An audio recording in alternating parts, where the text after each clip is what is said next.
నన్ను హరిశ్చంద్రుడా కాదు కాదు వీరదాసుడా నేటి రాత్రి ఎంతయు వల్ల కాటి ఎందుకు కావలి ఉంది ఉదయమున ఇంటికి వచ్చుచున్నప్పుడు ఈ కుండ నిండా రమ్ము అని ఈ సురాభాండము నాకు చెంగిన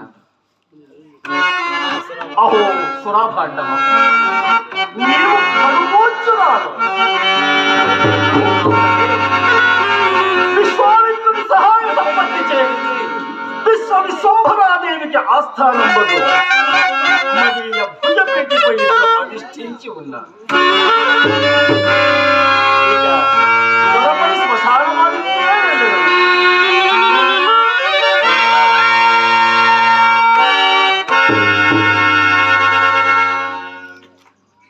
దారి బొత్తిగా నిర్ణయింపలేకుండా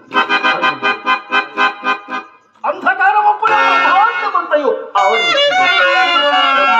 కన్నులున్న వారిని కూడా గుడ్డి వాళ్ళను చేయుచున్నది కదా ఈ